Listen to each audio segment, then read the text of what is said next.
Les damos a todos la bienvenida a la primera sesión académica del año 2024 de la Asociación Mexicana de Pancreato Biliar. Este día nos acompaña eh, la doctora Pilar Leal Leite, cirujana de trasplantes en la Ciudad de México, el doctor Martín Dip, que es cirujano de trasplantes en Santiago de Chile, el doctor Wellington Andraus, que es cirujano de trasplantes en la Universidad de Sao Paulo, en el Hospital Clínicas. Y el doctor Juan Carlos Caicedo, doctorado en una cirugía, y a ver si se puede conectar después, también cirujano de trasplantes en Northwestern, en Chicago. Les doy la bienvenida a todos nuestros panelistas. Muchas gracias por participar con esta asociación.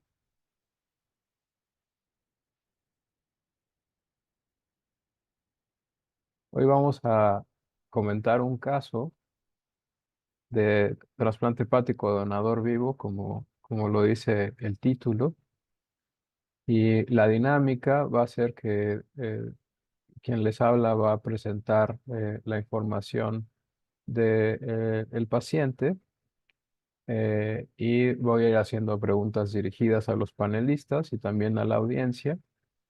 Va a haber unas ventanas que se van a abrir para que nuestra audiencia pueda interactuar y contestar estas preguntas. Y bueno, si cualquiera de los panelistas quiere hacer un comentario, con toda la confianza, por favor avisen. Me da mucho gusto que estén con nosotros y les agradezco su participación con nosotros.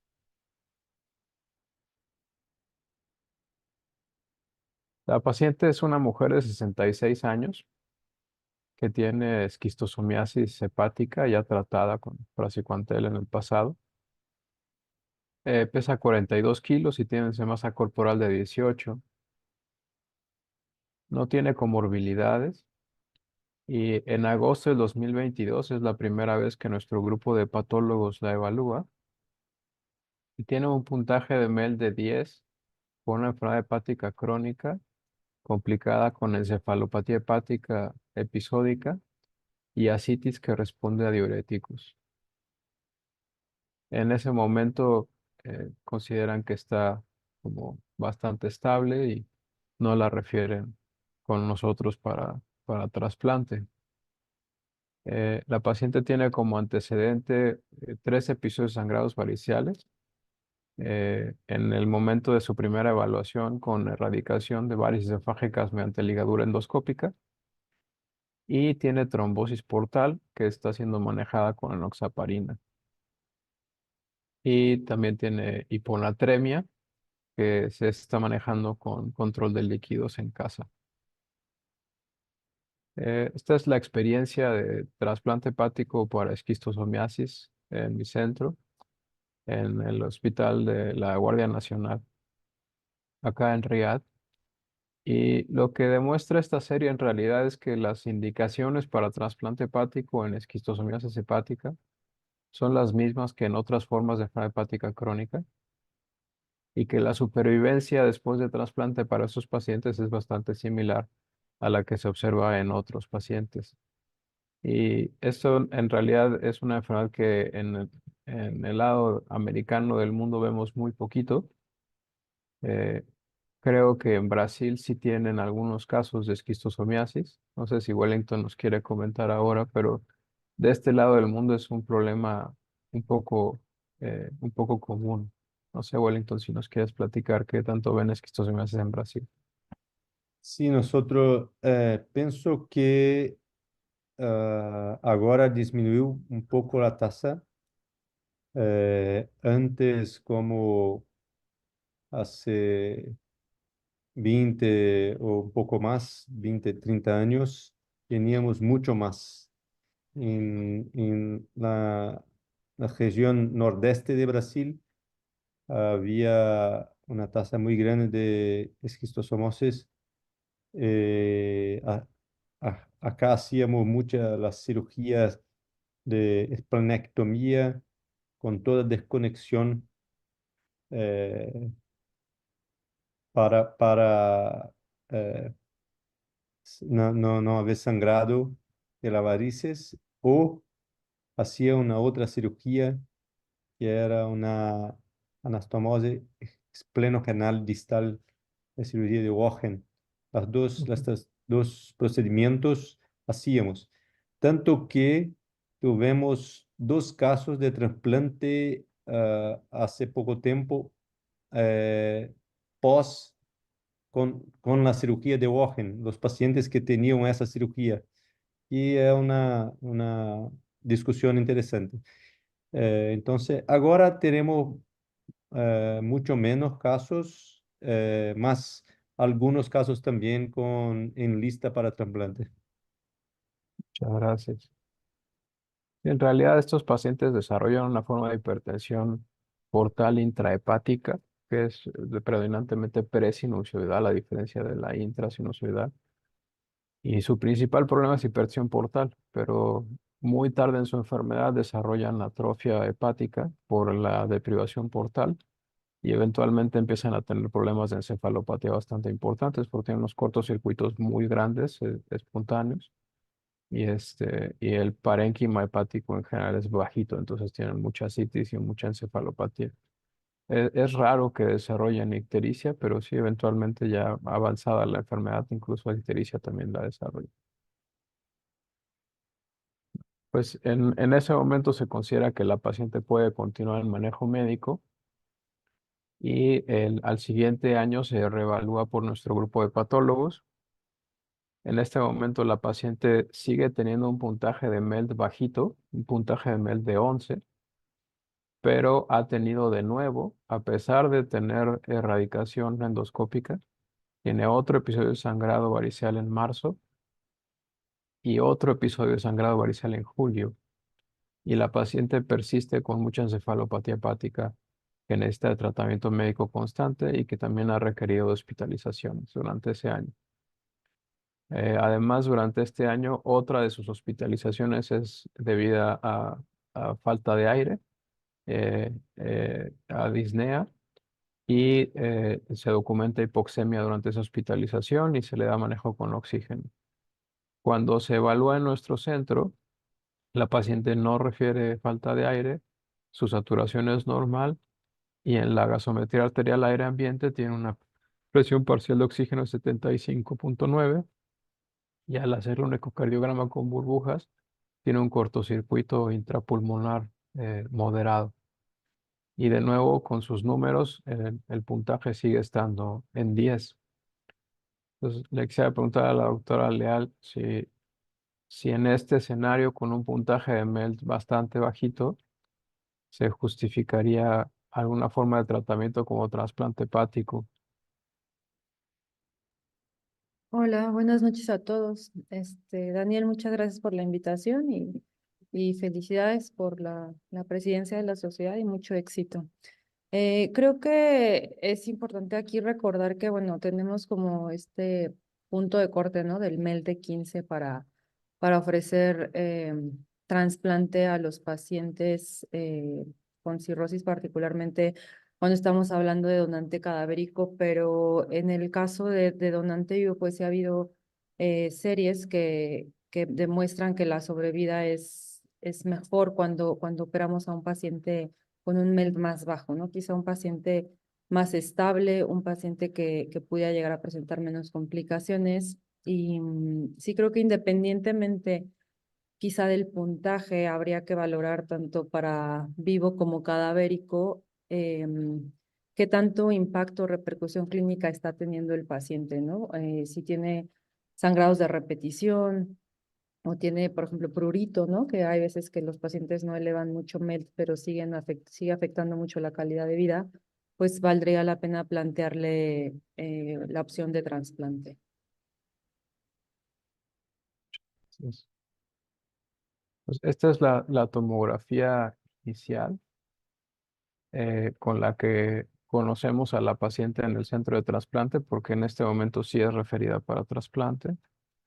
Y lo que vemos acá es una imagen axial en la que vemos que la paciente tiene ascitis a pesar del manejo con diuréticos y vemos que tiene un flujo filiforme en la porta izquierda, no se ve flujo en la porta derecha Y a nivel de la porta común no vemos flujo adentro de la porta. Vemos una arteria hepática bien grandota, una varice paracoledociana, una varice del plexo de Petren bastante grande que llega hasta la vena mesentérica superior.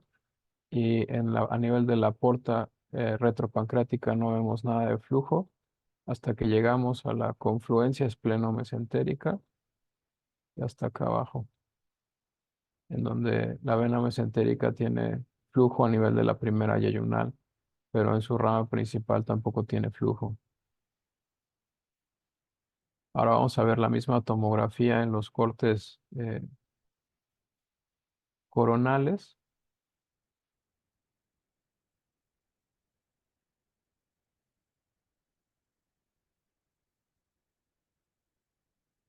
Y vemos que la paciente tiene esplenomegalia y esta es una de las cosas importantes en trasplante hepático donante vivo, que cuando el tamaño del vaso es más grande que el tamaño del injerto, podemos tener problemas de hiperflujo portal.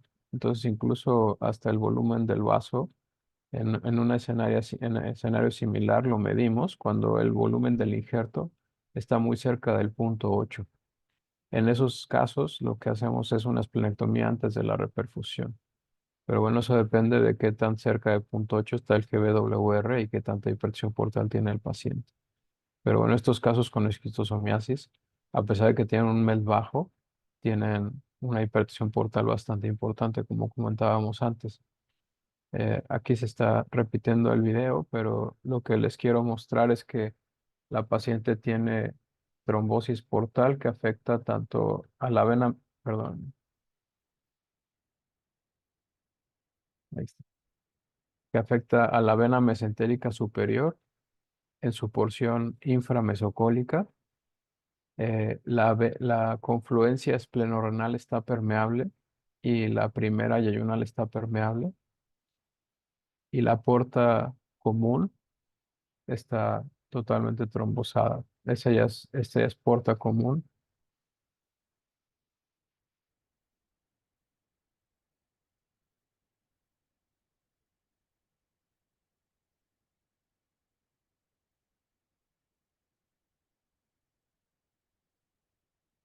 Me atoro tantito, perdón.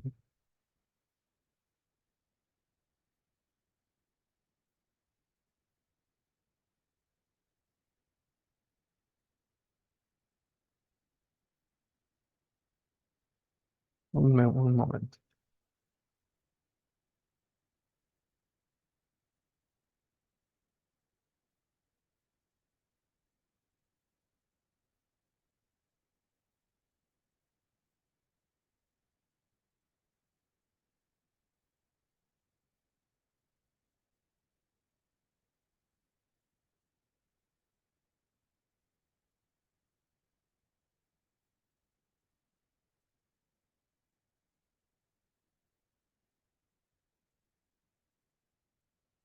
Perdón. Ahí ahora sí. Pues como les estaba diciendo, tiene una trombosis completa de la vena porta a nivel de la porta común y la porta derecha y tiene un flujo filiforme en la porta izquierda. Y otra de las cosas importantes de este estudio es que la vena renal izquierda, que está distendida, es retroaórtica y recibe un cortocircuito esplenorrenal a este nivel, que parece estar bastante chiquito. Entonces, no sé si Martín nos quisiera comentar de forma inicial cuáles son sus impresiones para el manejo de esta paciente. Aquí se ve la imagen axial en una reconstrucción en la que se muestra una vena renal izquierda retroaórtica. Sí, muchas gracias, Daniel, por la invitación. De seguro, este es un ejemplo de paciente en que el MEL score no necesariamente refleja la mortalidad en lista de espera. Y los pacientes que, a pesar de el estudio de Bob Marian, que ya está bastante, de bastantes años, Creo que hay muchos pacientes que tienen un MEL menor a 15 y que pueden tener muchos síntomas, hipertensión portal, y que sí se benefician de un trasplante hepático más que de seguir esperando. Pero obviamente eso depende de la disponibilidad de injerto. En este caso, lo que yo veo de la anatomía eh, venosa, me parece que es una cavernomatosis portal, pero tiene adicionalmente ahí una trombosis de la vena mesentérica superior. eh, Aunque en la imagen axial me dio la impresión de que habían, de las tres ramas de la mesentérica, solo una estaba trombosada, la anterior, pero hay dos posteriores que están abiertas. Entonces, igual uno podría plantear hacer un puente desde la mesentérica, pero obviamente que es una situación límite, y que ahí hay que empezar a ver otras maneras de maximizar la probabilidad de tener un buen flujo portal en el trasplante. Y en ese caso yo al menos le daría un tiempo de anticoagulación, ver si es que mejora la permeabilidad portomesentérica, y maximizar las probabilidades de éxito para tener un flujo de entrada al nuevo injerto. Gracias, Martín. Y de hecho, esa fue la primera discusión que tuvimos dentro del grupo, porque justo lo que veíamos es que había una rama grande de la mesentérica que estaba permeable y planteamos la posibilidad de hacer una reconstrucción mediante un injerto de la vena mesentérica superior hacia la porta. Pero cuando revisamos las imágenes, en realidad la rama que está permeable es la primera yeyunal y la vena mesentérica superior, que es la rama que encontrarías dentro del mesenterio, o sea, en la parte inframesocólica, esa rama está trombosada, que es esta, que es donde normalmente harías el puente para pasarlo supramesocólico. Y lo que discutíamos es que cuando haces una trombectomía por eversión, pues tienes un punto de tracción y vas haciendo la eversión de la vena sobre el trombo. Pero cuando haces una trombectomía por una venotomía longitudinal, lo que haces es que por tratar de subir y bajar, vas extendiendo la venotomía pues la vas desgarrando en realidad. Y entonces terminas pues con un hoyo todo amorfo y una pared venosa difícil de reconstruir. Entonces no consideramos que fuera una situación ideal. Y para este momento la paciente ya tiene un año de anticoagulación, porque en agosto del 2022 ya estaba anticoagulada con enoxaparina. ¿Podemos pasar la primera pregunta para la audiencia, por favor? La primera pregunta para la audiencia que tenemos es, pensando en la posibilidad de un trasplante hepático para esta paciente, ¿en qué circunstancia una reconstrucción renoportal sería una alternativa aceptable para restablecer el flujo portal en el injerto? La primera opción es una trombosis parcial en presencia de vena renal izquierda retroaórtica. La segunda es una trombosis parcial manejada con trombectomía. La tercera es una trombosis total que tiene una derivación esplenorenal espontánea o quirúrgica. La cuarta opción es una trombosis total sin evidencia de una derivación esplenorenal. Y la quinta opción es una trombosis parcial con antecedente nefrectomía derecha. Entonces pueden contestar y votar, por favor.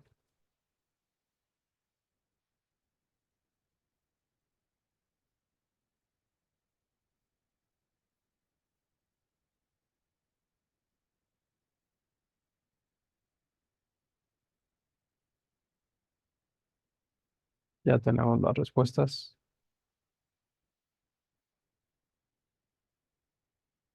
Wellington, ¿tú qué opinas acerca de hacer una derivación, una reconstrucción renoportal en este contexto?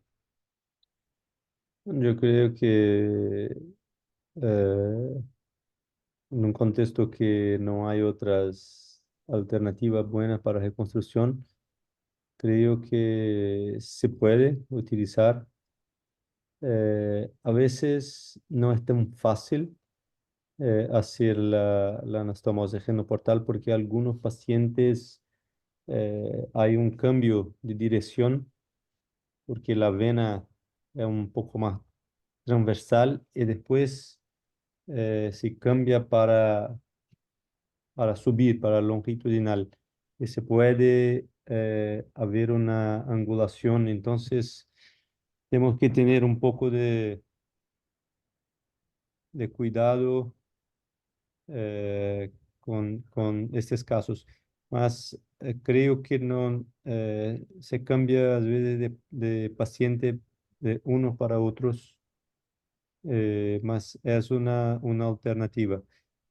Nosotros cuando tenemos una buena vena gástrica o la mesentérica, a veces utilizamos con la primera opción. Este caso es un caso difícil. eh, eh, que quiero de nuevo, como Martín habló, en un caso que una ilustración muy buena que el MELD muchas veces no contempla todos los casos de gravedad. Una paciente con ascite importante, ya con un poco de líquido pleural, y una hiponatremia importante que también denota una gravedad con alta mortalidad, tiene, claro, 42 kilos, entonces mostrando y un índice de masa corporal de 18, como una sarcopenia también. El- Entonces, claro, una paciente que tiene que hacer un trasplante o si no va a empeorar mucho la condición clínica. Penso que é uma possibilidade, mas é um desafio quirúrgico às vezes, grande e que às vezes solo sabemos en el intraoperatório. Muchas gracias, Wellington. Pues no sé si la doctora Leal nos quisiera dar otras opciones de manejo para la paciente por la trombosis portal. Este, estoy de acuerdo que o sea, se podría, ¿no? Hacer la derivación al shunt esplenorenal. No sé qué tanto esta situación que mencionabas de que estaba la vena retroaórtica afecte la cuestión, o sea, como la orientación, ¿no? De la derivación. No sé si se puede aplastar o acodar. Me preocuparía eso de utilizar esa opción. Y la otra es, no sé si se pudiera como colocar un stent de alguna forma por rayos de intervención o otras opciones, si se cuenta, ¿no? Con el equipo de intervención, pues que pueda ofrecer esas opciones de tratamiento quizá más avanzadas que no creo que estén disponibles también en todos los centros. Muchas gracias.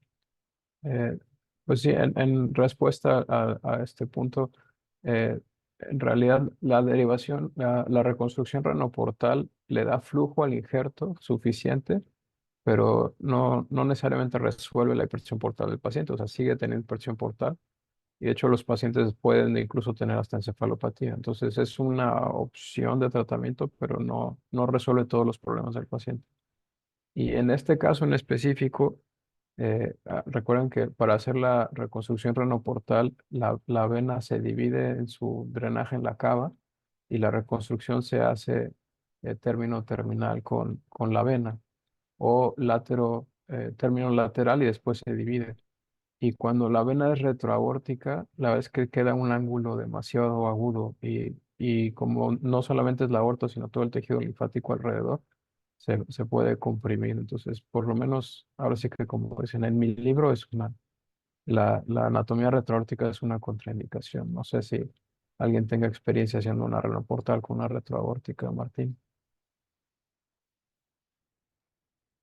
No, no tengo esa experiencia, pero sí tengo experiencia en harvesting de la vena renal izquierda para Whipples y otras cosas, otras reconstrucciones.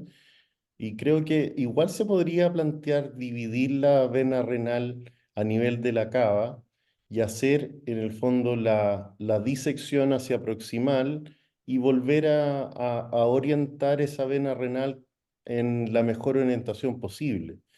Pero de nuevo, o sea, a mi juicio, creo que el recurso de la anastomosis renoportal, sobre todo teniendo un shunt espleno-renal tan pequeño que no va a resolver los problemas del paciente, como dices tú, creo que tiene que ser un recurso último y tratar de maximizar la permeabilidad portomesentérica antes de un trasplante, creo que es la respuesta.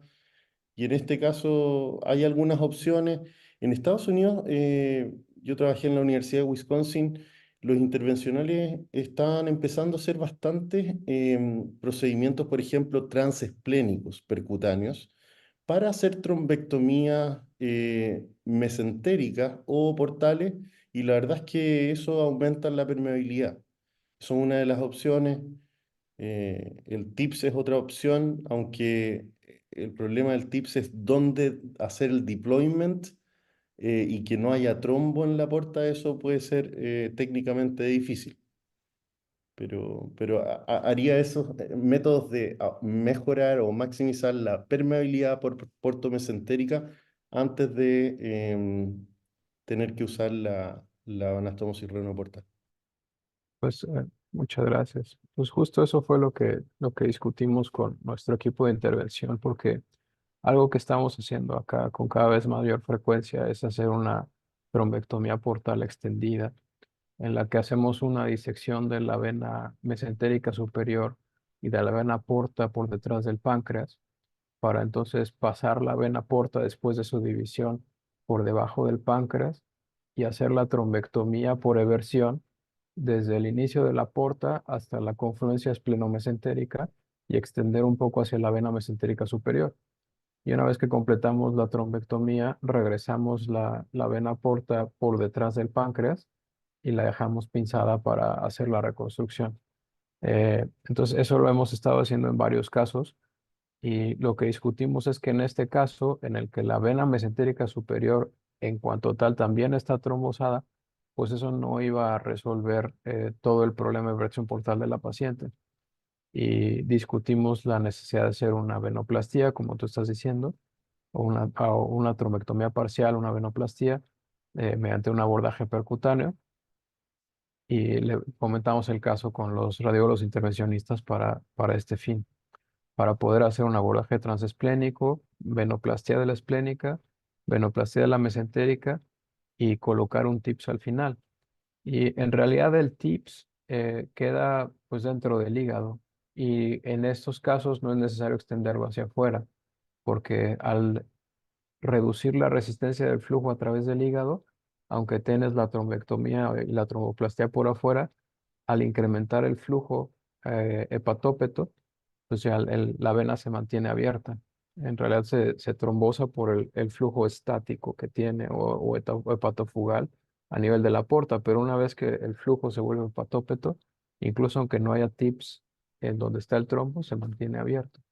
Y eso era la idea que teníamos, pero pues, el problema era la encefalopatía de la paciente y el hecho de que no estaba aprobada para trasplante todavía. Entonces, llevamos el caso a discutirlo al comité de trasplante y el comité de trasplante en ese momento declinó a la paciente por su puntaje de MELD bajo, por su anatomía venosa complicada, su bajo índice de masa corporal y el hecho de que es grupo sanguíneo O y no era opción en el trasplante de donador cadavérico. Entonces, hablamos con la familia de la paciente, les explicamos que era en su mejor interés hacerle el TIPS con venoplastía y que una vez que esto estuviera permeable y pudiéramos trabajar con ella en cuanto a la parte nutricional, pues podemos volver a presentar su caso ante comité para buscar la aprobación. Entonces la paciente ingresó al hospital el 3 de octubre con el fin de realizarse este procedimiento.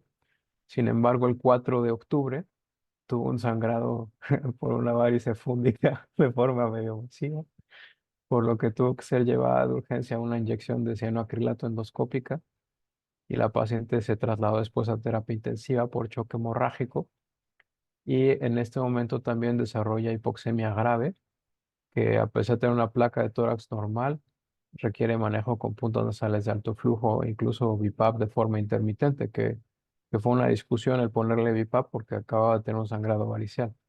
Pero una vez que los endoscopistas dijeron que el sangrado estaba controlado, los intensivistas se sintieron cómodos dándole BiPAP y después puntos nasales de alto flujo para el manejo de esta hipoxemia grave.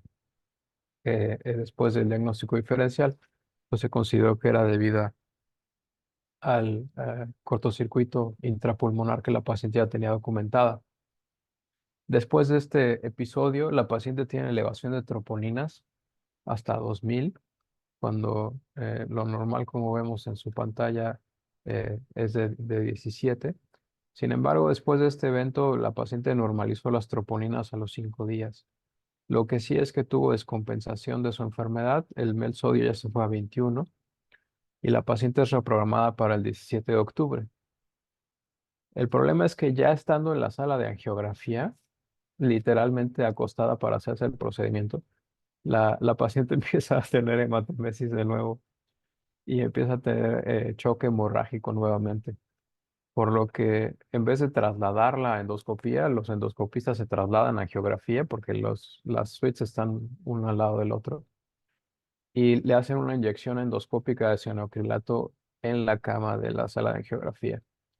La paciente recibe transfusiones, inicialmente 2 paquetes que terminan siendo 5, 4 planos frescos congelados, 6 unidades de plaquetas y se inicia norepinefrina que después se puede eh, reducir hasta detenerla una vez que la paciente recibe transfusiones. Sin embargo, se intuba de forma orotraqueal y se mantiene en ventilación mecánica durante el procedimiento endoscópico, planeando mantenerla así para el procedimiento eh, fluoroscópico también.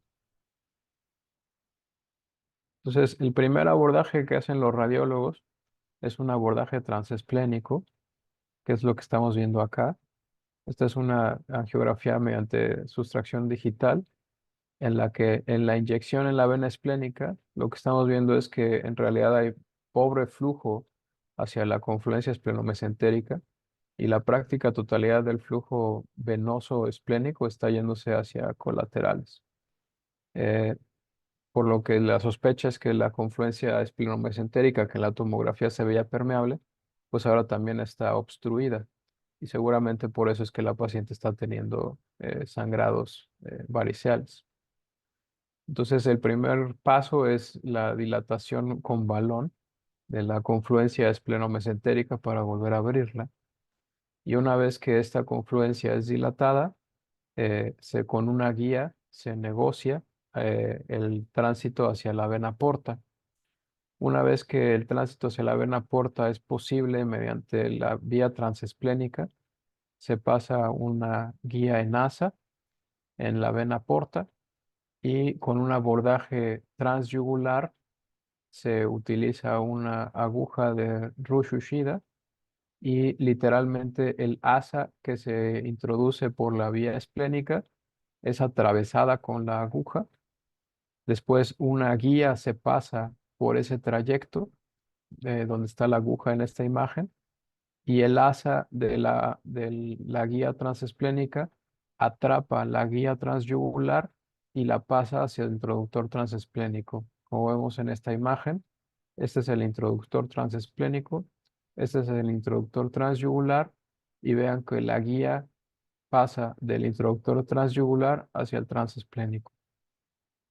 En esta circunstancia, entonces, ya pueden hacer una dilatación inicial del parénquima entre la vena hepática, que en este caso fue la vena hepática derecha, y la vena porta, que en este caso fue casi la confluencia de la bifurcación de las dos, y después colocar un TIPS entre la vena hepática derecha y la vena porta, que están colocando en este momento.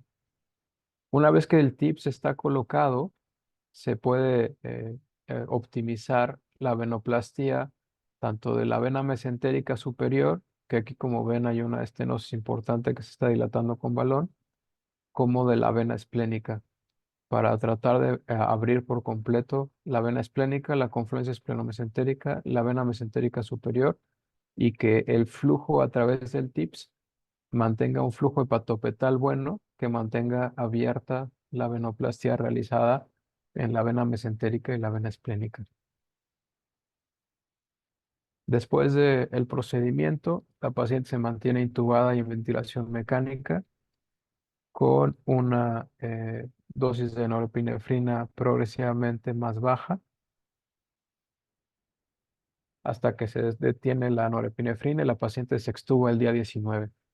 La paciente tiene ascitis importante, derrame pleural bilateral, pero bueno, el derrame pleural se funciona en la terapia intensiva y la paciente se puede extubar sin otros incidentes.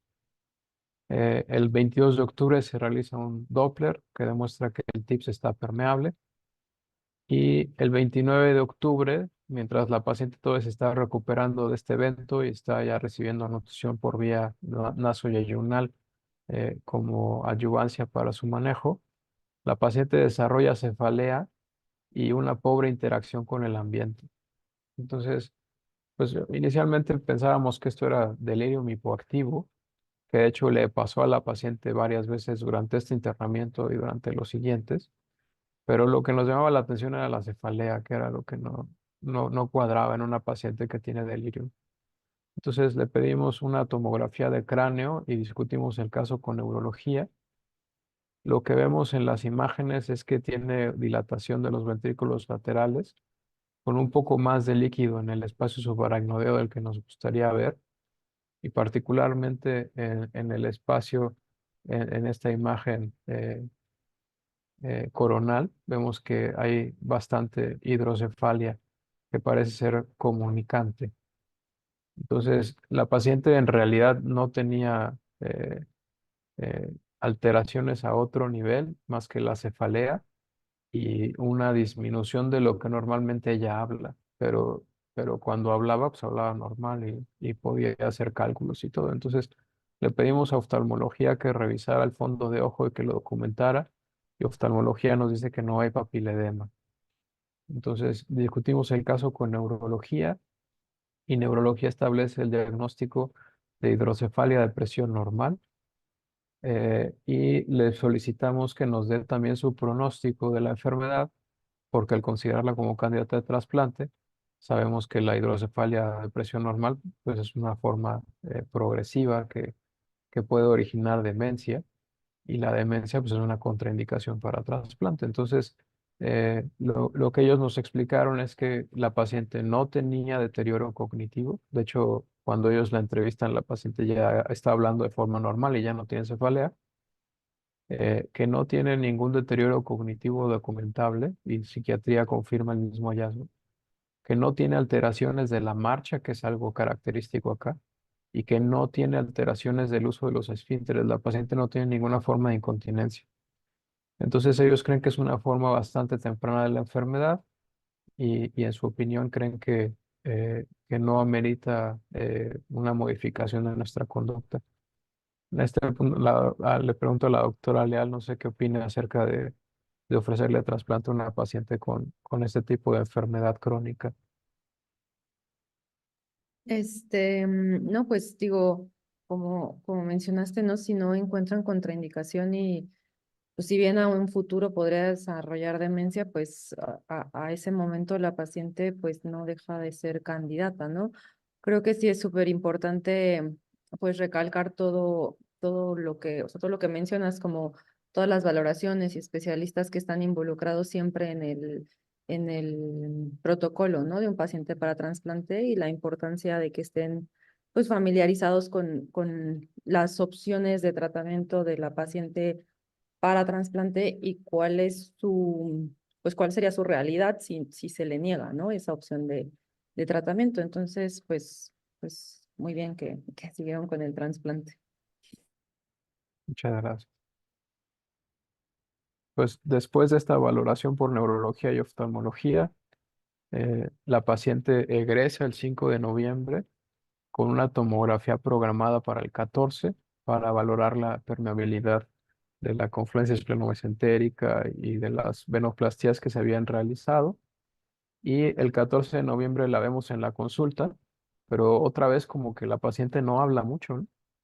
Y entonces, pues otra vez nos preocupamos un poco y pues la mandamos a hacerse la tomografía de abdomen que tenía programada, pero pues también laboratorios y una tomografía de cráneo nueva. La tomografía de cráneo sale exactamente igual, que de hecho de todo lo que le pedimos es lo primero que sale, pero bueno, la tomografía de cráneo es normal y la tomografía de abdomen ahorita se las muestro, pero lo que sí es que tenía el sodio en 109. Entonces, pues en realidad eso era lo que explicaba sus cambios de estado mental y no la hidrocefalia. Eh, Después del TIPS, esta es la primera imagen que tenemos de tomografía. Lo que vemos es que todavía se ven algunas colaterales alrededor, pero la vena mesentérica superior ahora la vemos permeable con una trombosis parcial, que seguramente es el residual del trombo que fue dilatado. La confluencia esplenomesenterica está permeable, así como la vena esplénica y la vena yeyunal, que estaba permeable desde el principio. Aquí es el momento en el que el radiólogo intervencionista se convierte en tu mejor amigo, ¿no? Y ya estás así como abriendo la champaña y festejando y todo, pero después te das cuenta dónde te dejó el tips el buen hombre, ¿no?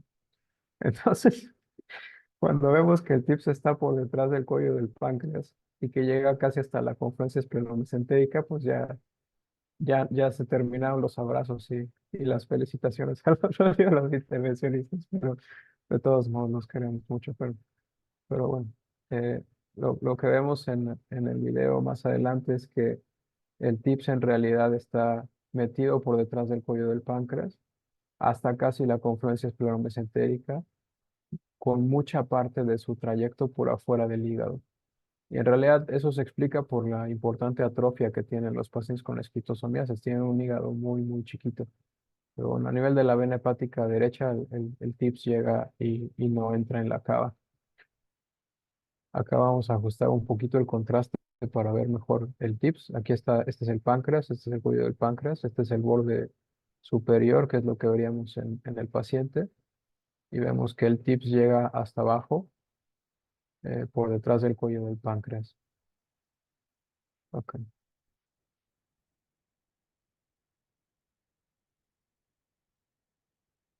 Y ya básicamente el cortocircuito esplenorenal, pues ya básicamente ni lo vemos ahora. Este es el mismo estudio con una imagen axial, en la que vemos el TIPS a nivel de la vena hepática derecha. No hay flujo en la vena hepática derecha. Y vemos que el TIPS entra en la porta básicamente a nivel de su bifurcación y está en toda la vena de porta común, más allá del borde superior del cuello del páncreas, casi hasta la confluencia esplenomesenterica, la cual está abierta y la vena mesentérica superior ahora está abierta.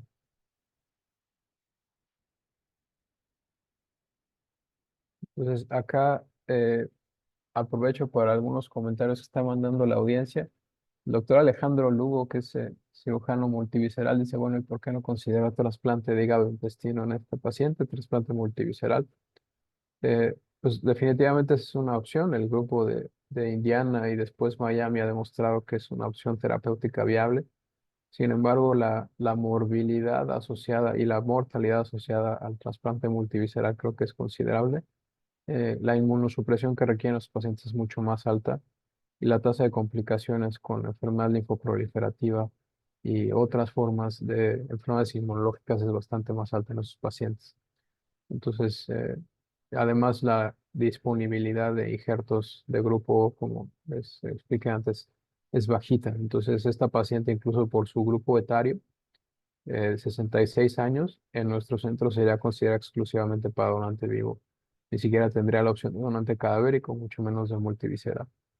Eh, Otra de las preguntas que es de nuestro vicepresidente Carlos Flores es alguna experiencia con anastomosis de la varice paracoledociana a la porta o de transposición hemiporto hemicaval.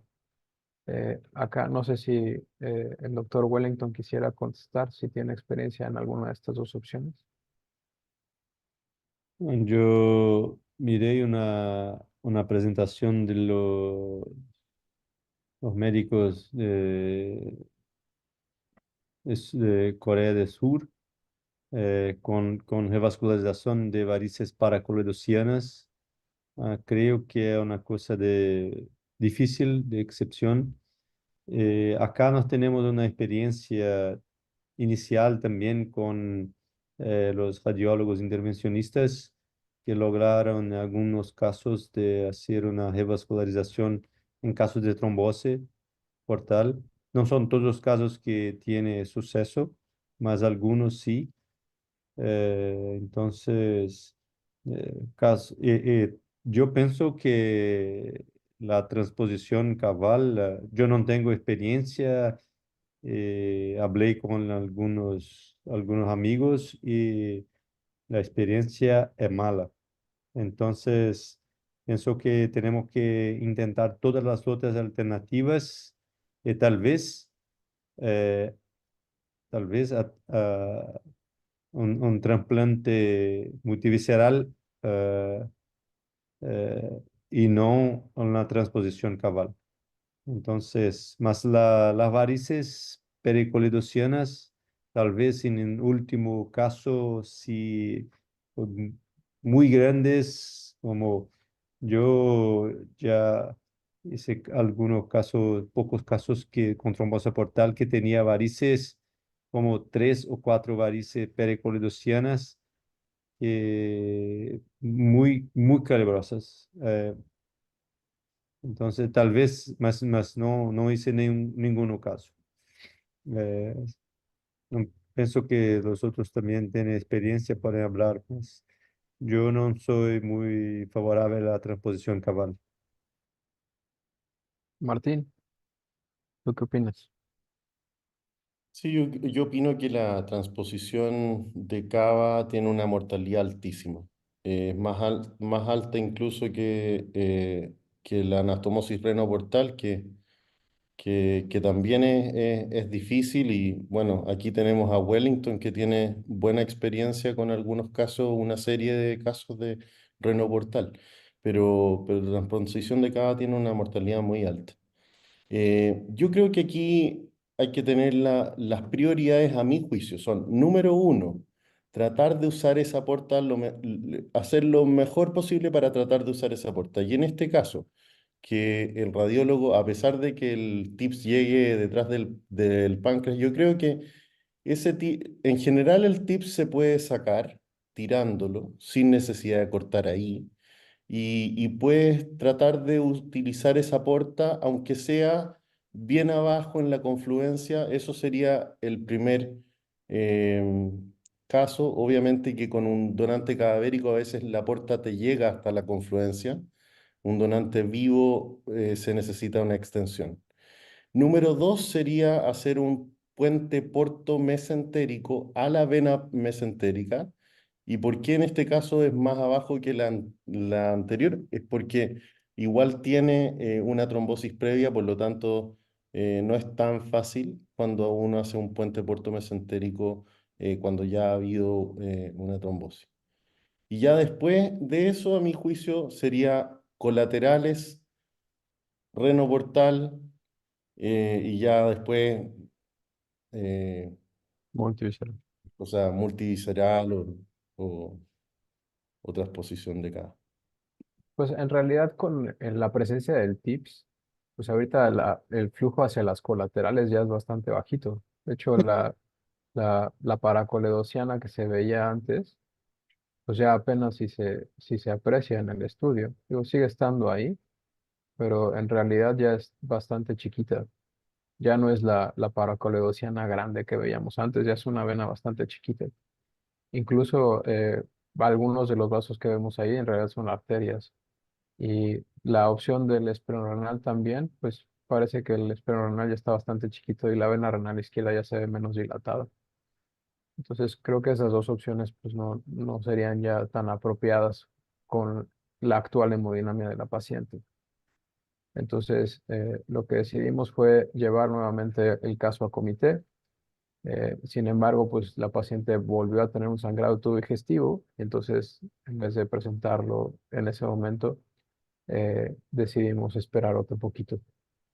hasta que se resolviera la etiología de este sangrado, que se demostró que era un sangrado por una úlcera, ya no por hipertensión portal, sino por una úlcera en el sitio de inyección previo.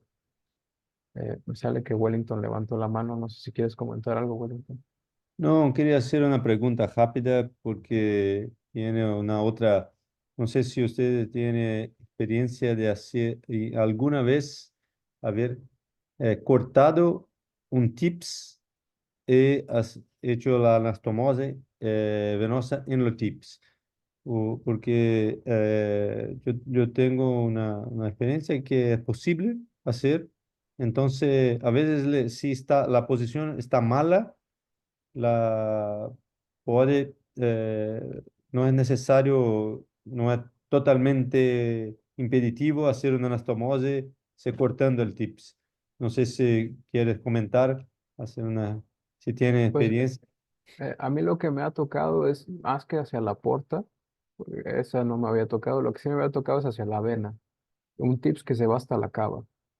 Y entonces ahí la opción, pues sí es como tú dices, pinzarlo y cortar sobre esos alambres y hacer la anastomosis en donde están esos alambres. Lo que a mí me preocupa un poco de hacer eso es que cuando el tips lo aplastas con la pinza, los alambres a veces se quedan doblados y lo que tuve que hacer en ese caso fue hacer una venotomía y volverlo a abrir y cerrar la venotomía porque se quedó como la anastomosis se veía aplastada porque tenía el tips adentro y los alambres lo estaban elongando. Entonces tuve que hacer una venotomía y abrir los alambres de nuevo y cerrar la venotomía y ya con eso quedó abierto. Pero el doctor Rosen, que es con quien entrené yo en Minnesota, me comentaba que le hizo eso varias veces en varios tips que estaban ahí. Incluso pacientes que tenían eh, prótesis metálicas en la cava. O sea, me dijo, tú córtalo, lo peor que puede pasar es que después tengas que abrirlo otra vez. Pero hacia la puerta no me había tocado, no sé si a Martín le ha tocado o a Sí, Pilar. nosotros hemos cortado tips en la vena arriba y abajo, pero es algo sumamente excepcional porque la gran mayoría de las veces si uno lo va tirando con cautela, anda bien y en general no hace daño. Pero en portas que son muy débiles hay que tener bastante cuidado porque si es que se desgarra la porta de manera longitudinal detrás del páncreas, eso puede ser un buen problema. Pero, pero en general, al irlo tirando de a poco, en general se puede salir y desprender sin necesidad de cortar. Pues una cosa que recordar para la audiencia es que en el TIPS ya casi todos se usan cubiertos, pero la parte cubierta solamente es la parte que atraviesa el parénquima. La parte que va dentro de la vena hepática y en la vena porta está desnuda, o sea, no tiene cobertura plástica. Entonces, si bien como dice Martín, en algunos casos no está adherido y se desprende fácil, en otros, sobre todo cuando ya tienen algo de tiempo de haberse colocado, la parte desnuda sí se incorpora en el endotelio venoso. Entonces, eso es a veces un problema, porque a veces sí los jalas y no salen, pero creo que depende de qué tanto tiempo tiene de haberse colocado, qué tanto esa parte desnuda queda integrada hacia el endotelio venoso. Pero bueno, entonces decidimos llevar a la paciente a comité. Nuestra propuesta ante el comité era hacer un trasplante hepático de donante vivo utilizando la porta de la paciente y obteniendo control vascular por debajo de la vena porta, es decir, obtener control vascular a nivel de la confluencia esplenomesenterica. Y como acabamos de hacer un par de casos así, pues estaban ya muy familiarizados con esta idea de, dice, hacer la misma maniobra que haces en el Whipple, dividir el tronco venoso gastrocólico, obtener acceso a la vena mesentérica superior retropancreática, disecarla de forma circunferencial, disecar de forma circunferencial la vena esplénica, y en este caso, pues no es necesario pasar la vena por atrás, sino nada más tener ese espacio de disección para el control vascular, y entonces ya hacer la disección portal y todo lo que acaba de platicar Martín, pero ya teniendo control vascular proximal, que era lo que nos parecía un poco más idóneo en ese momento. El comité decide aprobarla solo para donante vivo, no la aprueba para cadáver por su grupo etario. Y la verdad es que el hijo de la paciente, que fue su donante vivo, fue quien más abogó por ella. De hecho, él abogó tanto que la paciente se presentó en comité 4 veces. Digo, les platico de dos porque son las más importantes, pero, o sea, él físicamente iba a la oficina de todos los médicos involucrados y le decía que él quería donar, que quería que su mamá se trasplantara. La verdad es que me cayó re bien ese chico. Pero bueno, es por él que estamos en estas instancias y es por él que la paciente termina siendo aprobada para trasplante. Él es un hombre de 29 años, previamente sano, con una antropometría con un índice de masa corporal normal, laboratorios normales, una valoración mental en donde fue aprobado, la evaluación de anestesia lo aprobaron y la valoración del defensor del donante demostró que tenía una motivación extraordinariamente genuina para donar y que no tenía ninguna duda y ningún conflicto de interés. A nivel de su anatomía, tiene una arteria hepática derecha completamente reemplazada de la vena de la arteria mesentérica superior. Acá vemos una reconstrucción multiplanar. Tiene una vena porta derecha de 16 milímetros, sin ninguna variación ni trifurcaciones. Una vena hepática derecha dominante con una vena del segmento 8 de 4 milímetros que no impresiona mucho. La muestro aquí en la imagen. Es esta vena chiquita de acá que tiene un territorio más o menos pequeño. Y una vena del segmento 5 de 4 milímetros también, que tampoco tiene un territorio particularmente grande. Y un conducto hepático derecho posterior que drena hacia el conducto hepático izquierdo. Y el conducto hepático derecho anterior se une al izquierdo para formar la confluencia. Entonces nosotros esperábamos un injerto con dos conductos. En la imagen de la colangiografía transoperatoria al momento de la hepatectomía, vemos que hay un tercer conducto acá que está algo cerca de la confluencia.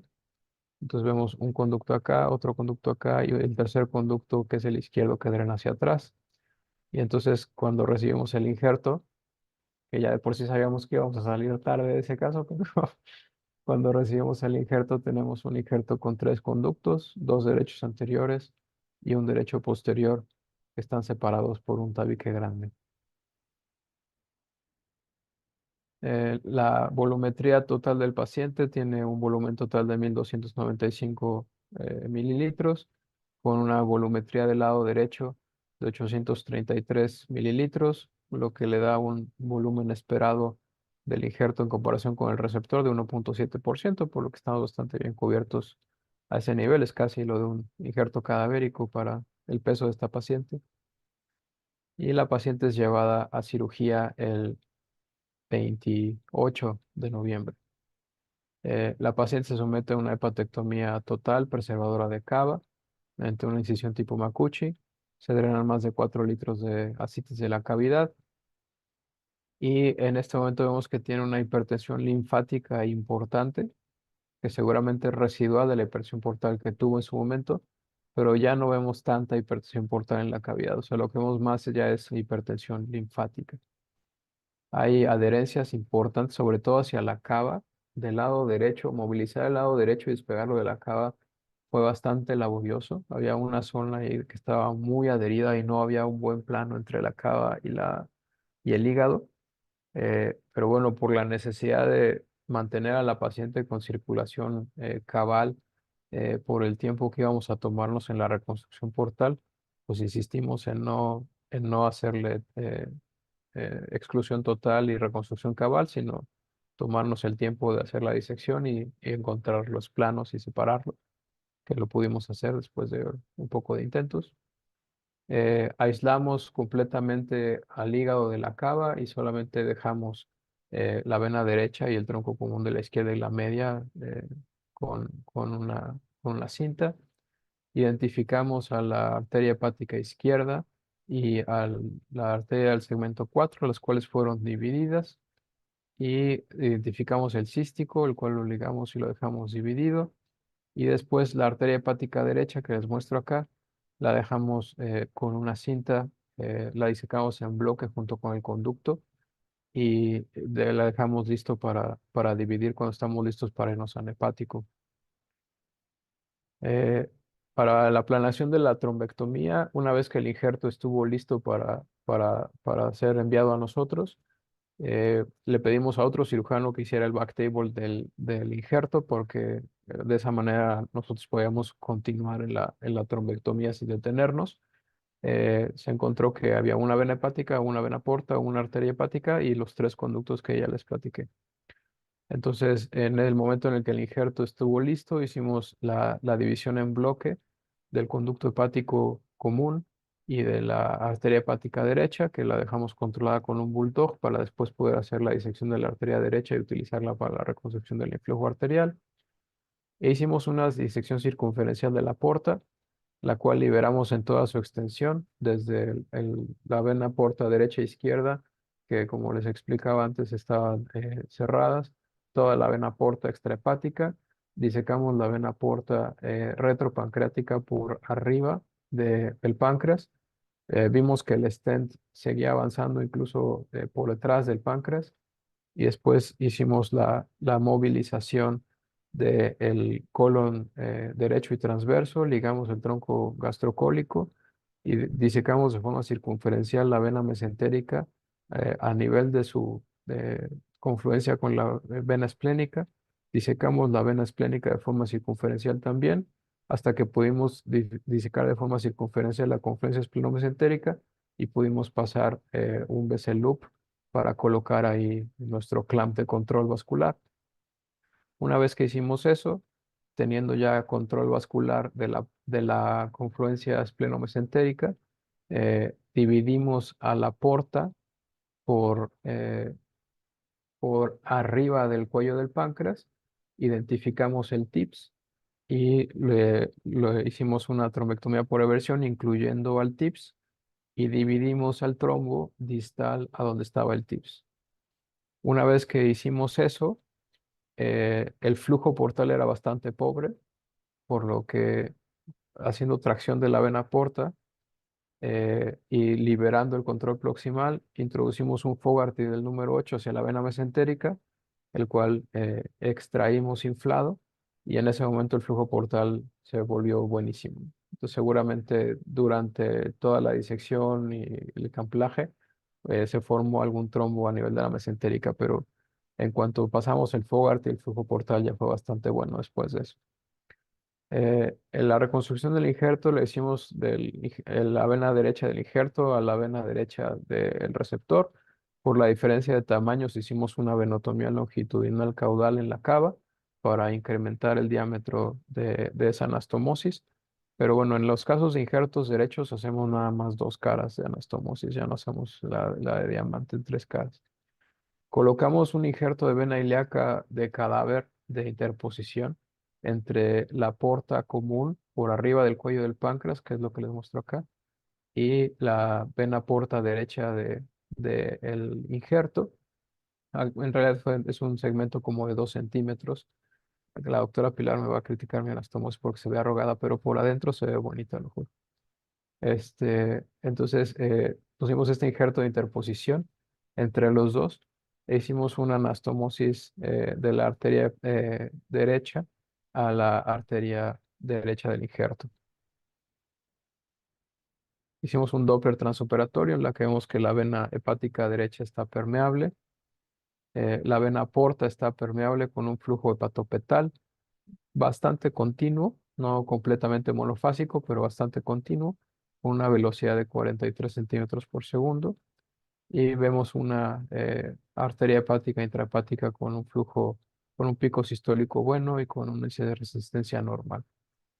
Después de esto hicimos medición de flujometría, en la que encontramos que el flujo del hígado, una vez que lo corregimos por el peso del injerto, que ya el peso del injerto en la báscula era de 800 gramos, una vez que corregimos por el peso del injerto, el flujo a nivel de la porta era de 74 mililitros por minuto.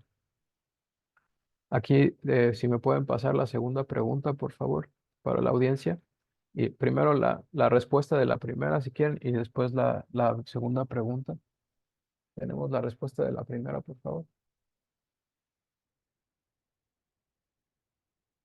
La respuesta de la primera pregunta, la respuesta correcta es la respuesta C, que es la respuesta que dio el 46% de la audiencia. La derivación renoportal no está indicada en trombosis parcial de la porta, solamente en trombosis total. Y para realizarla debe de haber una evidencia de una buena derivación esplenorenal, ya sea espontánea o quirúrgica. Muchas gracias.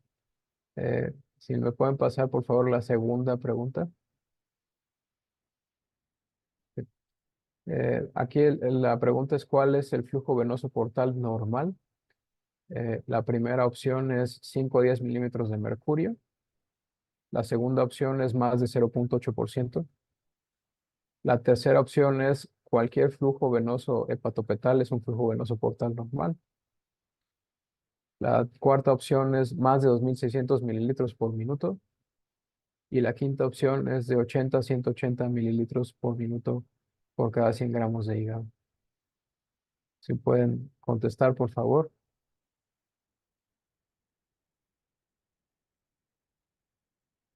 Mientras la audiencia contesta, les sigo platicando de la cirugía. Al hacer esa flujometría, proseguimos con el caso y no sé si esa sea la práctica en sus centros, pero cuando tengo dos conductos biliares francamente separados uno con el otro, así sean dos, siempre les hago pato y ayuno. Creo que la utilización de los conductos biliares derecho e izquierdo por separado tiene una morbilidad demasiado alta y no creo que sea algo aceptable como práctica, pero bueno, si alguien tiene algún otro comentario, lo escuchamos. No sé, Pilar, en Baylor se hizo ese análisis y creo que también hacen el pato y ayuno para estas circunstancias, ¿no? Sí, sí, la verdad es que también vamos directo a hepatoyeyuno. Yo tenía unas preguntas. Bueno, la primera es si puedes volver a señalar los conductitos, los tres conductos, no sé si en esta foto se puedan ver. Sí, La acá segunda están es, estos dos y este. ok. Y la segunda es, comentaste que en el back, o sea, que hicieron el back table en lo que terminaba en la hepatectomía. O sea, ¿hicieron alguna reconstrucción en frío, el injerto de la porta, o eso lo hicieron ya ahí en... No, en realidad, esa es una buena pregunta. Yo siento que me oriento mejor cuando pongo el injerto en el receptor primero y hago la anastomosis al injerto después, porque si no, siento que me queda torcida. O sea, siento que la orientación que obtengo de traccionar directamente la porta del injerto me queda más derechita cuando lo hago así. Entonces, le pongo el injerto al receptor y hago la anastomosis al injerto del cadáver. Esa es la pregunta. Este, entonces, harías la hepato y ayuno. Martín o Wellington, algo diferente que hubieran hecho con la reconstrucción biliar. Sí, Eh, Go Martín. Wellington. Ok. Maxi, gracias. No, en algunos casos sí vamos directo para el patoyeyuno, algunos a veces eh, podemos utilizar o la bifurcación de la vía biliar del receptor, o a veces en algunos pocos casos el cístico y la vía biliar principal.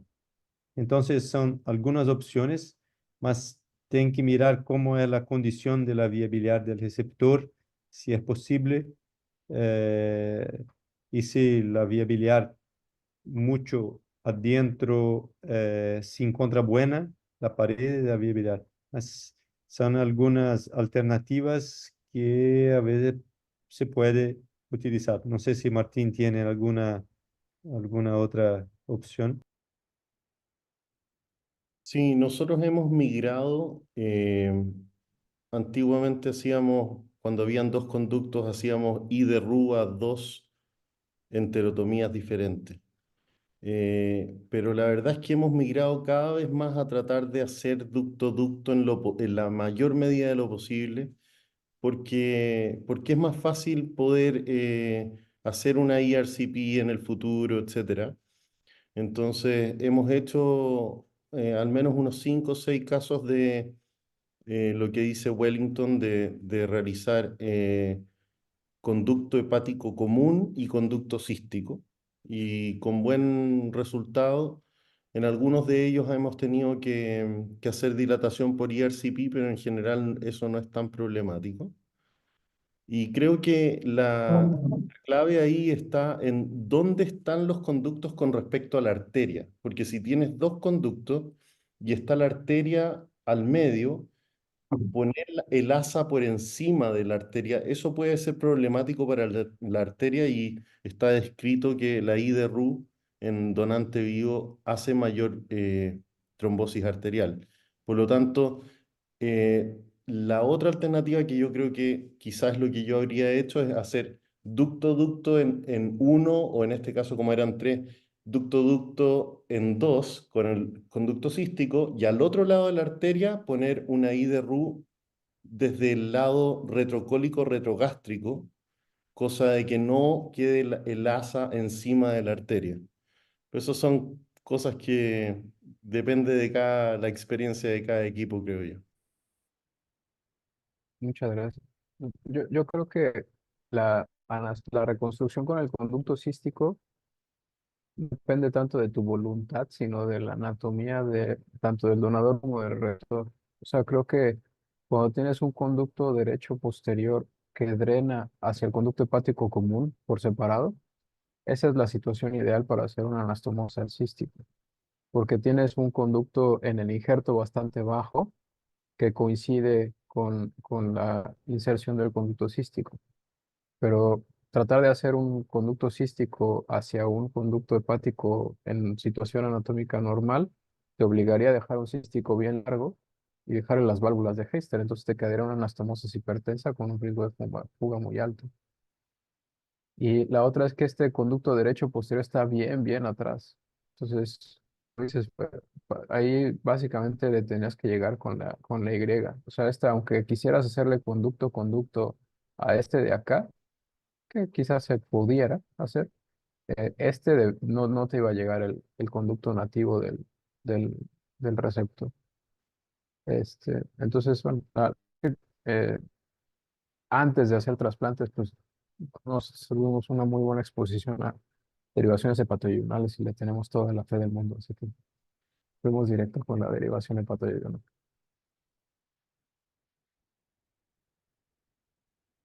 El sangrado en total durante la cirugía fue de 700 mililitros. La paciente no se transfundió, utilizamos recuperador celular. Se extubó en sala, egresó de sala con una nefrina bajita y afortunadamente lavando lactato. La paciente fue dada de alta el día 10 postoperatorio sin complicaciones durante ese momento. En el día 23 la paciente reingresa porque tiene intolerancia a la vía oral y documentamos que tiene candidosis orofaringea, por lo que recibe tratamiento con histatina, además de enfermedad por CMV con viremia, esofagitis y colitis, por lo que la paciente recibe tratamiento inicialmente con ganciclovir, porque no puede tragar nada la señora y inicialmente no quería la sonda nasoyunal, que le terminamos poniendo de nuevo después, y después ya con valganciclovir oral. Estuvo hospitalizada durante 22 días para darle apoyo enteral mientras las heridas de la boca y de la faringe y del esófago sanaban y la paciente podía deglutir nuevamente. Y una vez que la paciente pudo deglutir, ya la dimos de alta.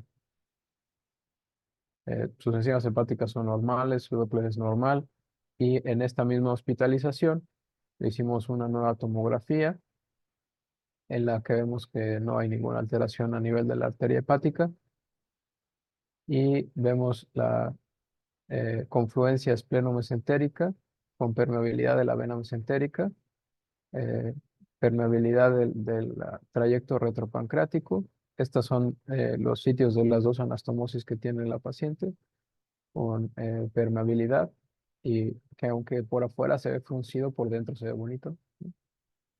Este, y acá está la anastomosis venosa hepática con el montón de clips que le pusimos en la cara porque estaba bien pegado, pero, pero se dejó. Aquí evidentemente se ve la sonda nasoayunal con la que la paciente se está nutriendo, que es el artefacto que vemos en todas las imágenes. Pero vemos una reconstrucción vascular normal a este nivel. Eh, ¿Me pueden pasar la respuesta de la segunda pregunta, por favor?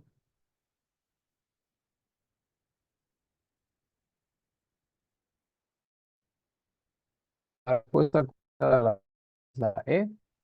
El flujo venoso portal en esta modalidad que es trasplante hepático donante vivo se mide ajustado al peso del injerto y se mide en mililitros por minuto por cada 100 gramos de tejido.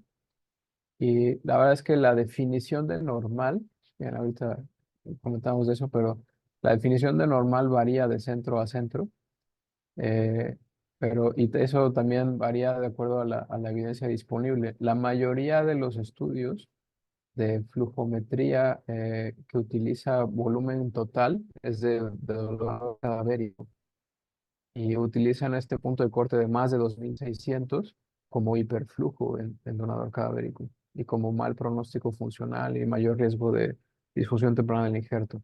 El donante vivo se utiliza ajustado al peso y el flujo normal en la mayoría de las referencias es de 80 a 180 o de 80 a 190. En algunos desde 70 hasta 200, pero eso varía un poco con los estudios. No sé, igual creo que tienes experiencia con injertos hepáticos grandes de donador cadavérico y con hiperflujo portal. No sé si nos quieres platicar de eso.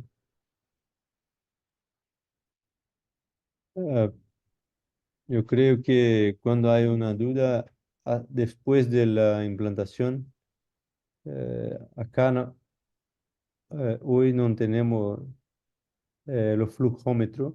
Antes habíamos en nuestro hospital, utilizamos solamente la presión. La presión, si el hígado nuevo, lo injerto, no tiene mucha resistencia, si la resistencia, entonces la presión es una buena medida para evaluar el flujo, indirectamente el flujo. Eh, entonces, a veces cuando tenemos injertos grandes, nos preocupa hacer ligaduras de las varices, siempre procurar más las varices eh, para ¿no? Evitar un hipoflujo.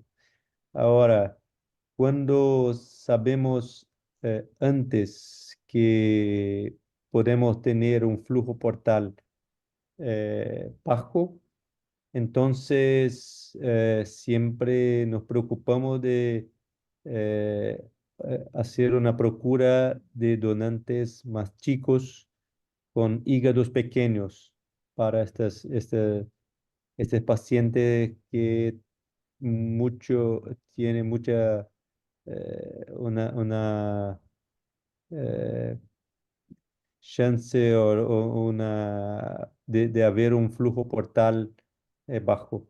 Entonces, este, ahora, hígados muy grandes, siempre más que 2 kilos, 2,5 kilos, siempre una preocupación porque por diferentes razones tenemos una inflamación grande, más una tasa de insuficiencia renal mayor, a veces isquemia por la compresión cuando se cierra la pared.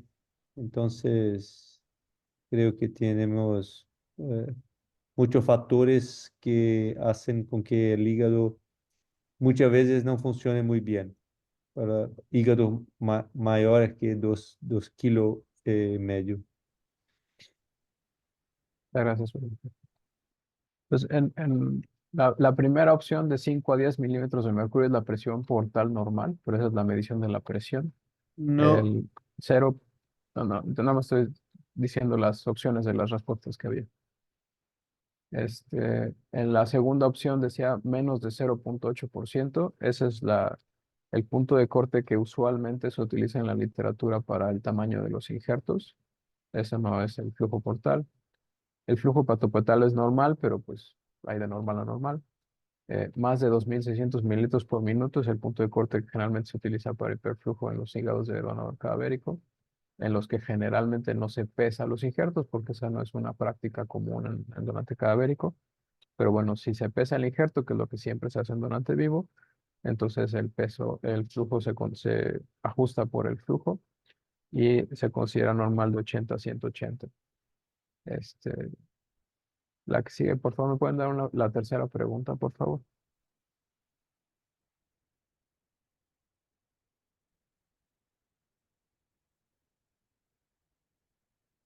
Esta es la tercera y última pregunta para la audiencia.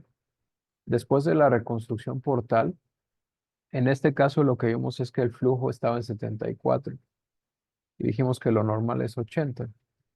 La política de nosotros es que lo perfecto es enemigo de lo bueno, así que lo dejamos por la santa paz y así la dejamos porque no vamos a andar haciendo nada para incrementarle más el flujo, porque 74 y 80 pues, son casi lo mismo, así que lo dejamos así y la paciencia estuvo bien. Pero si el flujo portal hubiera sido alto, ¿qué estrategia eh, para, perdón, si el flujo es bajo, ¿qué estrategia hubiera incrementado el flujo hepatopetal si el flujo es insuficiente? La primera opción es repetir la anastomosis portal, porque Daniel Zamora la hizo chueca, hay que volverla a hacer. La segunda opción es ligar la vena renal izquierda. La tercera opción es ligar la vena renal derecha. La cuarta opción es hacer una derivación portosistémica. Y la quinta opción es ligar la arteria esplénica. En lo que contesta nuestra audiencia.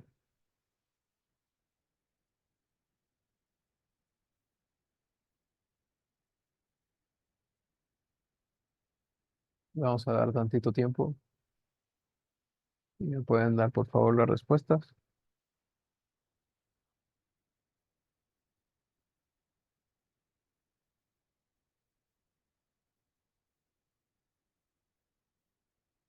Gracias.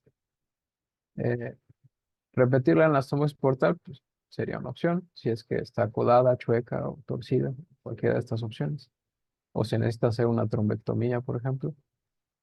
Ligar la vena renal izquierda sí incrementaría el flujo portal en los casos en los que hay un cortocircuito esplenorrenal, porque en vez de ir el flujo hacia el riñón, el flujo se va hacia la circulación portal. Entonces, la ligadura de la vena renal izquierda sí es una estrategia para incrementar el flujo en este escenario.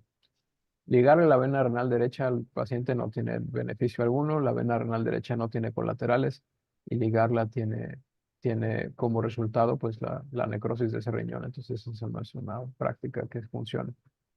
Cuando la vena renal izquierda se liga, la sangre venosa renal fluye por vía lumbar a través del tronco fenoadenal, las venas lumbares y la vena gonadal hacia las comunicaciones preexistentes hacia la cava.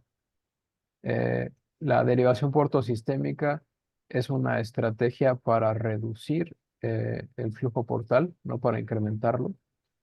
Y la ligadura de la arteria esplénica también es una estrategia para reducir el flujo portal, no para incrementarlo. Entonces, en realidad acá la respuesta correcta podría ser tanto repetir la anastomosis portal, si es que está mal, o ligar la vena renal izquierda. Cualquiera de las dos opciones hubieran sido correctas. Muchísimas gracias. Eh, esta es la última diapositiva.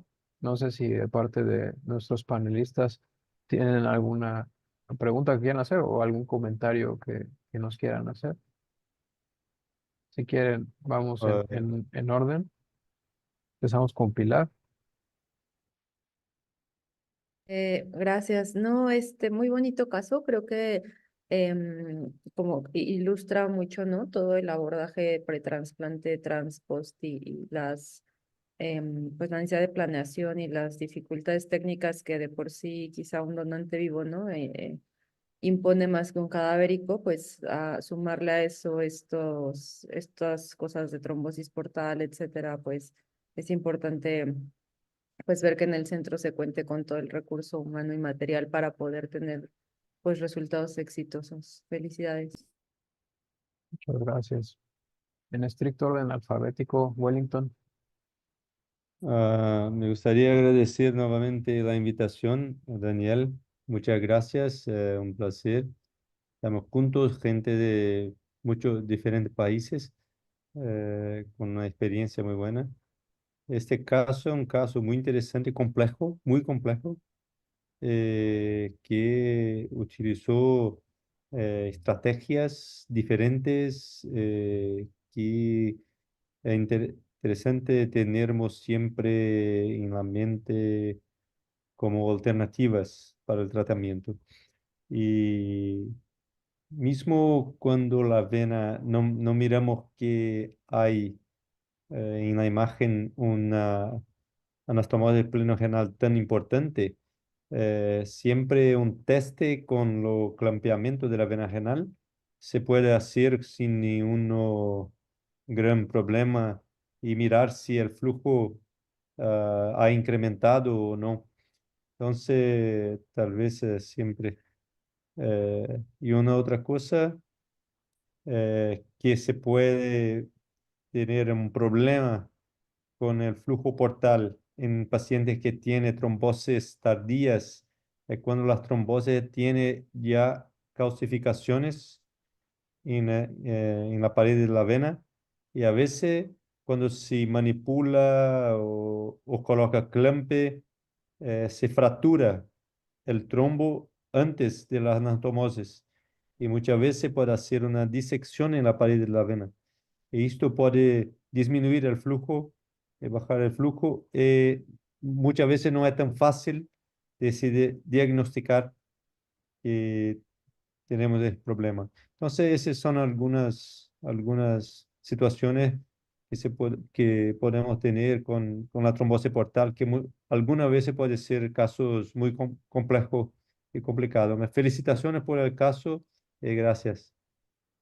Muchas gracias a ti, Wellington. Gracias por tu participación. Este, Antes de ceder la palabra a Martín, ahorita que estaba diciendo Wellington estas cosas, eh, les quería decir que en la ligadura de la arteria esplénica, uno de los pitfalls de hacer este abordaje es que ya no es una opción para la modulación de flujo después de este abordaje, porque cuando movilizas y divides el tronco venoso gastrocólico, con alguna frecuencia también divides la arteria gastroepilóica derecha que viene en ese mismo trayecto. Entonces, cuando haces eso y después ligas la arteria esplénica, el vaso se infarta por completo. Entonces, en realidad en este abordaje, pues estás reduciendo un poco el flujo venoso, el flujo arterial esplénico cuando haces esta movilización, porque a veces no intencionadamente, pero pues están tan cerca y es tan pequeña que cuando divides ese tronco venoso gastrocólico de la vena mesentérica superior, lo levantas y estás ligando ese flujo arterial hacia el vaso. Entonces, la ligadura de la arteria esplénica en este escenario en específico en el que es el abordaje de la vena porta retropancreática se convierte en un abordaje que no es deseable. Pero bueno, Martín, ahora sí. Sí, muchísimas gracias por la invitación. La verdad es que este es un caso muy complejo. Uno en los programas va de a poco aumentando la complejidad y la verdad es que cuando hay que hacer un donante vivo y hay una trombosis portal y hay que hacer un puente venoso, se complica la cosa y hay que ser bien creativo y como dice Pilar, hay que tener el equipo multidisciplinario que pueda ser creativo para poder llevar a cabo un caso así. Así que muchas felicitaciones. Nosotros hemos hecho 73 donantes vivos adulto-adulto en nuestro programa en Chile y de esos hemos hecho 3 casos de puentes portomesentéricos. También hemos hecho estas extensiones, pero de los puentes portomesentéricos grandes hemos hecho 3. Y de esos 3 2 de ellos tuvieron trombosis tardía a los 6 meses. Uno de ellos no fue una trombosis, sino que una estenosis, pero 2 de ellos a los 6 meses tuvimos que hacer una intervención transparieto-hepática percutánea para poder dilatar y con buenos resultados. Y el otro caso tuvo una mortalidad dentro de los primeros 30 días por sepsis. Pero claramente los pacientes que necesitan un puente venoso son pacientes que en general vienen con una enfermedad más grave y son pacientes mucho más desafiantes. En cuanto a la parte de la flujometría, en Chile, por ejemplo, nosotros no hacemos. La flujometría aquí en Chile es muy cara. Yo la utilicé en la Universidad de Wisconsin y la verdad, de todos los casos que hice allá, es muy, muy poco frecuente que cambie conducta el flujometría. En general se pueden ver de otras maneras como midiendo la presión portal con una línea arterial y más que nada, el mayor preocupación en donante vivo es que haya un síndrome de hiperflujo portal o síndrome de small for size, que es lo mismo, y en cuyo caso el parénquima se siente y se ve congestivo. Y en ese caso, a mi juicio, la esplenectomía es más efectiva que la ligadura de la arteria esplénica y es una de las alternativas. Y lo último, en mi experiencia, cuando es muy difícil preservar la cava en casos en que hay que preservarla, como el donante vivo, a veces hacer el clampeo completo y cortar con tijeras y luego reparar nos ha servido como una buena estrategia, porque a veces ponerle los clips en la cava a veces no te permite después poner los clamps, eso me ha pasado también, pero creo que en general este es un caso muy ilustrativo, educador de cosas, de diagnósticos complejos en trasplante y en trasplante donante vivo y creo que ha sido una sesión muy, muy buena. Muchas gracias. Pues les agradezco a los tres por su participación. Quisiera aprovechar el momento para hacer una serie de anuncios. La primera es recordarles a todos de la disponibilidad del Registro Internacional de Trasplante Hepático Donante Vivo. Digo, a Wellington y a Martín también para que registren sus casos. Es un proyecto conjunto del ILDLT, que es un grupo en el que estamos nosotros, y de ILTS. Se están recopilando intencionadamente todos los casos. Solamente hay que registrarse a través de la plataforma digital para poder subir los casos. En la página web es ildltregistry.org. Ahí pueden encontrar toda la información, también a nuestra audiencia. Y aunque haya centros con muchos casos o centros con pocos casos, no importa. De hecho, justamente la intención del registro es recopilar los casos de los centros que hacen pocos casos, que con mucha frecuencia no generan publicaciones, porque pues la experiencia de ASAN y la experiencia de RELA y la experiencia de estos centros que hacen cientos y cientos de casos, pues está múltiplemente documentada y publicada en la literatura. Entonces, en realidad lo que queremos es obtener la información del mundo real, de cómo le va a los pacientes en estos centros que hacen 10 casos o 20 casos al año, para saber cómo están los resultados de donante vivo en la actualidad. Muchas gracias a Jorge Montes de Oca, que nos felicita por la sesión. También les quiero comentar que este mismo mes, el último día del mes, vamos a tener la primera participación del grupo de Tech Salud con la Asociación Mexicana Hepatopancreatobiliar. El doctor César Escareño va a liderar una sesión académica de recursos portal en residencia oncológica de páncreas, en la que también van a participar la doctora Dolores López, Alberto Rojas, el doctor Daniel Borja, que es miembro de nuestra mesa directiva y que está en Chicago, el doctor Jorge Roldán, que ha sido un colaborador ya de tiempo de la asociación, y que está en el Hospital General de México. Esta sesión va a llevarse a cabo el 29 de febrero del 2024. Pero también los invitamos a ser socios de nuestra asociación y poder tener toda la participación con nosotros, además de tener acceso a nuestros formatos de almacenamiento digital. Y los invitamos a todos, incluidos a Pilar, Wellington y Martín, a participar en nuestro congreso de diciembre, que se realizará en la Ciudad de México, en el Hotel Marquis Reforma. Alejandro Rosano nos felicita por la sesión, y también el doctor Castán, la doctora Paulina Carpintero, el doctor Coronado, Manuel Moreno, saludos hasta Perú, compadre, y Adrián Alpiste, todos nos están felicitando. Les damos las gracias a todos, gracias a Wellington, gracias a Martín, gracias a Pilar por todo su apoyo, y gracias a todos los que nos escuchan. Muchísimas gracias y que tengan, allá son buenas noches. Buenas noches. Buenas noches. Gracias. Gracias. Gracias. Gracias, ¿eh? Un abrazo a todos. Un abrazo.